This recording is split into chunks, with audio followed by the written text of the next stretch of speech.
Okay, here we go. Here we go. Greetings. Welcome to my bathtub. I invite you to take a seat, to sit down for a moment. Let your legs rest. Let your feet rest. Let your eyes get soft. And join me on a little adventure. So, as you can see, I'm in the bath. This is a place where I do lots of meditation. I do lots of prayer work, and I also do lots of voice work here.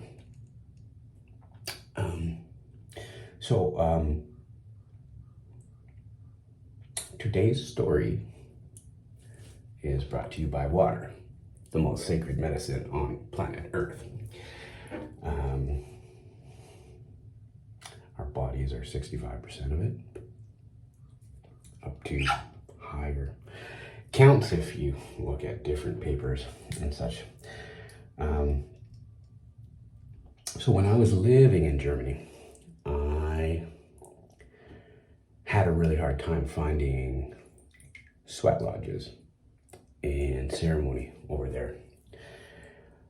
And that's a really big part of my life, and I really love those ceremonies and those teachings. And so I had to kind of devise my own little ceremony for myself. It's not that I didn't do bath time meditations and or vocalizations, but it went to a different level there, where the nearest sweat lodge was 340 kilometers away. It was difficult to find people in Germany who wanted to go and do that with me, so I found a little oasis at home. The mother of my daughter, she was the one who actually turned me on to cold showers long before I'd heard of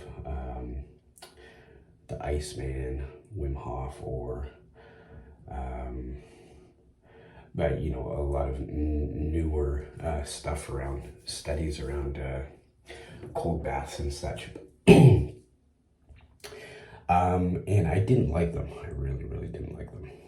I'm not a big fan of cold. I like to be warm. Because of my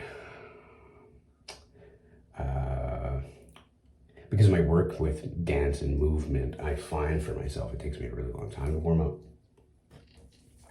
And thus, hot baths, sweat lodges, Sundance are like really amazing things. And it was at Sundance maybe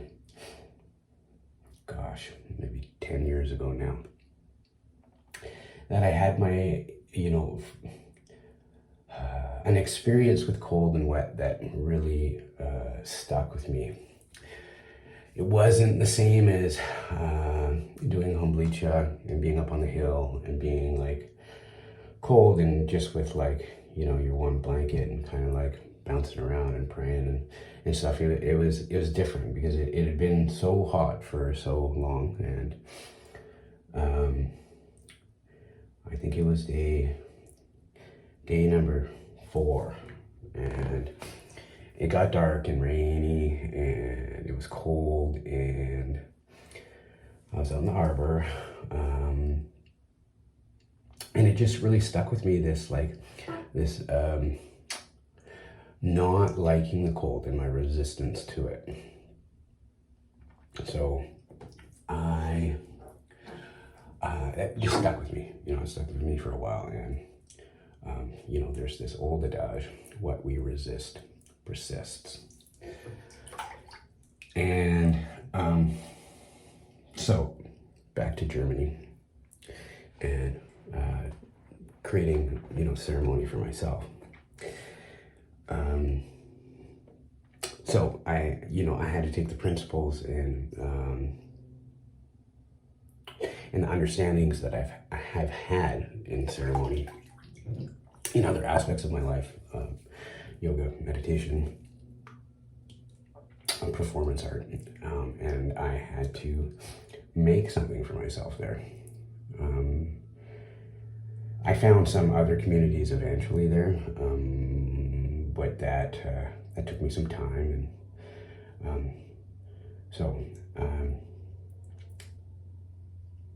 hot baths, really hot baths, as hot as I can stand it.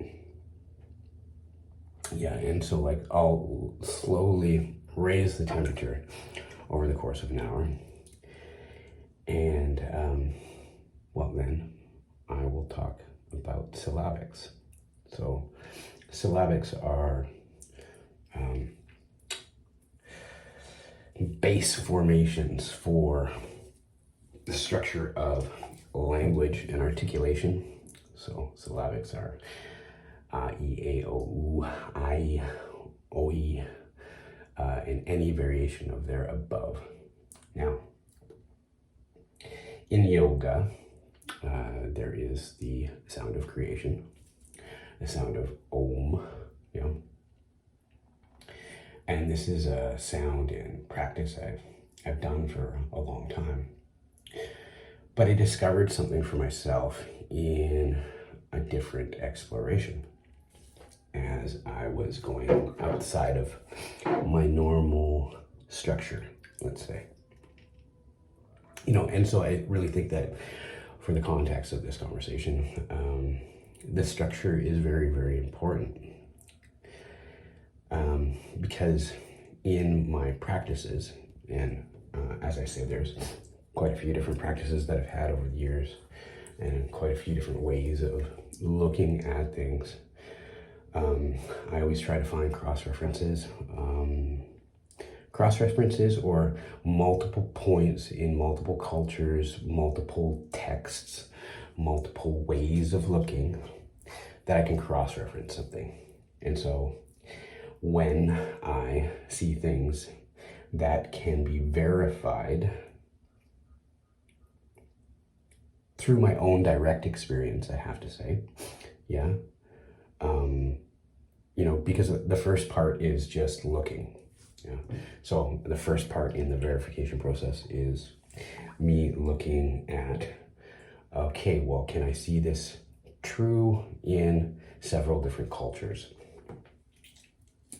If that checks out, okay, can I see this true, you know, scientific documentation and double-blind test results are something that is relatively new to this incarnation of man, if I may be so bold to say. I'm pretty sure there's other civilizations of us out there somewhere. Yeah, so in this incarnation of beings, humanoid beings on this planet, that recorded history of scientific documentation is relatively new. So in earlier times, it seems to me that the verification process would have to be in the way that I am describing for myself. So see if I can see the truth in some said statement in various different places. Go out and test that truth for myself, put it into application, test its application, test the pressure of its validity under stress, under pressure. If I'm going to test its validity, I must get very competent before I do the pressure test, lest my weak mind, emotions, or thought process diminish my ability to follow through with my said intent, with my said practice, to put it under you know, a meticulous thought or testing process, you know, pressure test. Okay, so I digress. So when it comes down to, the hot bath, cold shower, I didn't have ceremony. I had to make ceremony. And maybe there's times out there where people out there feel alone. Maybe there's times out there where people feel disconnected from their community, from their family, from things that are their holy practices. There might be places and times, because there's some aspects of that holy practice that can't be found in a new place of being. So we can take elements, and I really want to, there's probably some of you out there who are like, oh, you're taking things out of context, and you're not keeping the ceremony pure. And I hear your viewpoint right now. Yeah, I hear the validity of that, keeping that essentials pure. I really want to know where I've had my learning.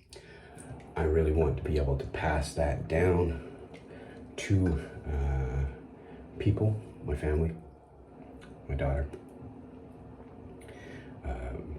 future people who I meet in my life.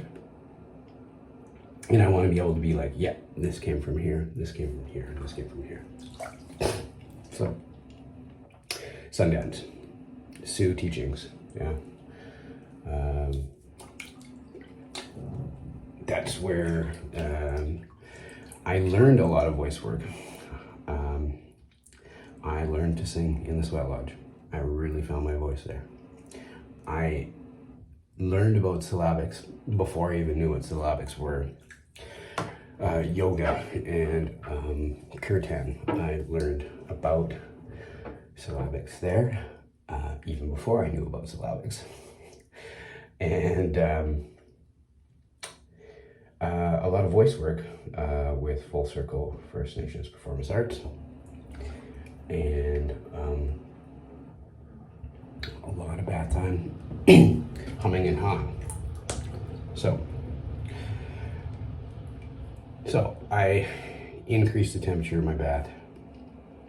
I lie back. I sing some e, I, o, e, e, o, a, ma, na, ha, da, la, ka.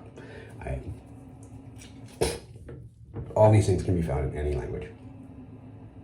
Different variations. If you look the world over, the word for mom and dad, mama, dada, papa, nana, ana.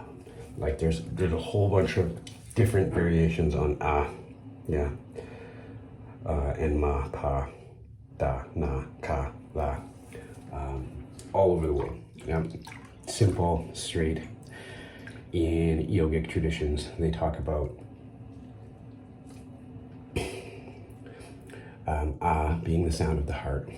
And so the first syllabic that I have found is really beneficial to work with and work through my range, okay? When I am working in my range of like my speaking range, just doing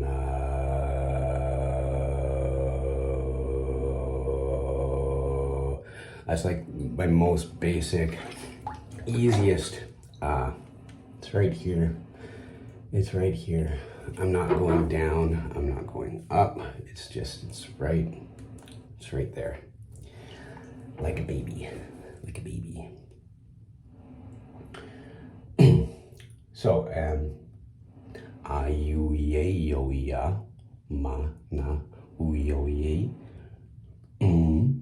Okay, so I'm gonna lie back and I'm just gonna chill out for a little bit. I'm gonna do my thing and I'm gonna share it with you. You know, as I'm going through this process, feel free to join me in this process.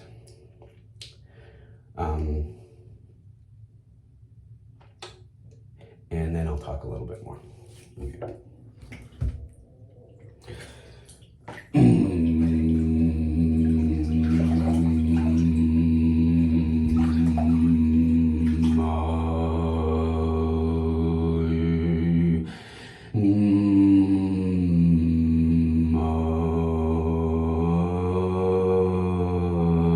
Notice that I start exploring once I get comfortable in my most basic placement of my voice, then I can try to play with it, have some fun with it. Yeah, a lot of spiritual practices can be quite serious, and there's a place and time for seriousness. And in performance arts, there's a lot of room for exploration. And so in performance arts, we like to kind of have some sense of humor about ourselves, sense of humor about the process, and be able to laugh at the absurdity of ourselves and things, and the miraculousness of it all as well. Because when I believe with my intent, my breath, and that which is in motion, my in motion, I kind of stay away from this idea of emotion, or I feel like the word emotion has detached us from being in process, being in the flow of that which is in motion within me and without me. So I like to remind myself that. So again, here we go.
Okay, so there you go. I have upstairs neighbors, so I try to keep myself a little bit tame and respectful and cognizant that they are up and moving about their day.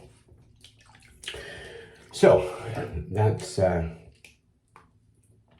is the exploration. And if I look back in the arts, and when I talk about arts, I'm talking about pretty much all the arts, martial arts, painting arts,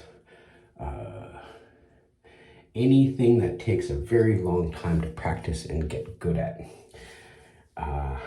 Kung Fu, which can be translated to hard work over time. Which I mean, to me, that is exactly what art means, is hard work over time. Consistent effort. Yes. So in any of these practice, there's like this process that the neophyte goes through. We are given structure. So actually, I'm going to stop myself there, because I think there's different schools of thought on this, and there's different ways of looking at it. And the one school of thought is give structure and foundations until free-form exploration can be had. But if you look at a child, free-form exploration is the initiation. And if you look at the professional, or we can say the midlife person, yeah, the professional is seemingly at that point in their life trying to unlearn all the structure, all the things, the ways of doing things, to get back to that childlike exploration and freedom of life. Yeah, that freedom of knowing things and then exploring without any attachment to outcome. Now, attachment to outcome, I think that is the most important factor. It took me a really long time to let go of my egotistical attachment to outcome. And when things didn't go just as I wanted them, whether in the realm of performance art or life or finances or relationships, or take this list on as long as you can take it. Just insert nouns here and there. And when things didn't go right and my perfectionist mind was taking over, I would get caught up in making myself bad or wrong. Bad or wrong for not getting my intention out there in perfect articulation. Now, that is why we call these things practice. Perfection is something out there. It's an idea out there that, for me, as an artist, as a person who values faith and has a whole slew of different ideals that I would love life to look like and aspire to, I have hurt myself in my process a lot. And it's not to be taken lightly, because that conversation can lead to some pretty dark places. And I've been to the darkest of dark places, I will tell you that. I have seen my own end and demise, yeah, in my thought process. Yeah, I have been at the place of not wanting to live anymore. Those places are really far away from me now in my life, and I work on letting go of the perfectionist in me on the daily, and having practices that I do with the letting go of it being perfect, with the letting go of any sort of structures that outside eyes might think they're to be, oh, it should be like this or that or this. And so this is actually this right here, what we're doing right now, this conversation. It's kind of part of that. You know, it's me getting outside of my comfort zone. I stayed away from being interactive in this means for a while. And I started out by just doing little bits of voice and a lot of writing. And so I'm getting comfortable with my writing now and my ability to articulate my ideas down on paper. And I'm getting to the point where I need to challenge myself a little bit more and start doing more dialogues like this. You know? So after I do this vocalizing, and once I'm warmed up on the inside, yeah, because the vocals, we can take that all the way down to the root chakra, and you can feel it vibrate there. You can take it all the way up to the crown chakra and feel it vibrate there. And you can take it outwards in all directions and feel it vibrate beyond the scope of your body. You know? These are just points for you out there to explore and try for yourself. You might have challenges along the way. Challenges are all natural, and things that might be hindrances to your process.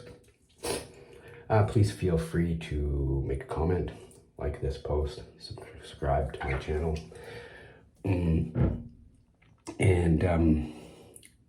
Yeah, so thank you for doing that, by the way. That's much appreciated.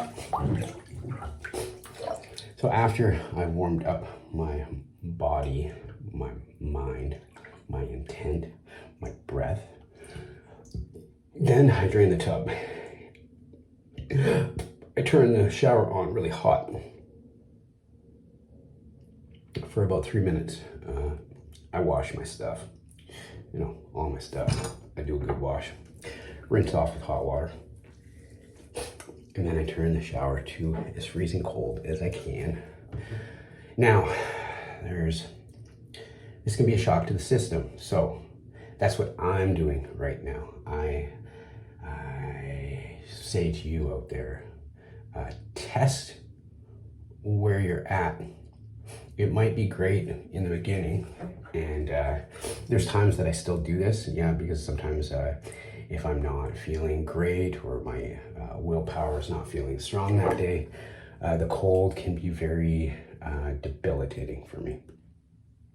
So on those days, I'll turn it down to medium cold, and then I'll slightly nudge it down, down, down, until it's at a place where I can be like, okay, I can tolerate this. I'm gonna run it over my entire body and just sit with it comfortably. And then if I'm comfortable there for a bit, yeah, I can notch it down a little bit further, get comfortable there, notch it down a bit further until the point that it is as cold as I can take it, even if it's only for a second. Yeah, I can go hand, hand, foot, hip, butt cheek, shoulder, mid back, low back, chest, you know, like go through the body part by part. And yeah, then I get out, I drink some water. Again, this broadcast has been brought to you by the water of life, the most powerful medicine on planet Earth. Yeah. Hopefully you're drinking clean water that has been had all its all those plastics and like other compounds that might be in the pipes or just in your tap, whatever removed from the water. Hopefully you know about supplementation with magnesium, potassium, and sodium, and those being your base electrolytes. If you're wondering why I didn't mention calcium, it's because most of us get more than enough calcium the promotions that happen out there on focusing on calcium are seemingly, and I say seemingly because I am only talking about my own direct experience through countless readings of papers around calcium and looking into, the calcification process in our arteries, and that in the Western culture, the number one leading cause of death is heart disease, arteriosclerosis, hypertension. You can look all these facts up. You can fact check me all you want. And again, I am sharing to you in my most humble way possible. I thank you for your listening. I thank you for your time. I thank you for your considerations in relation to this sharing nation. So I say aho matako ye oyasin matako oyasin. Bless you in your journey wherever you are, whatever you're doing. Have a beautiful, blessed day. Thank you. Namaste.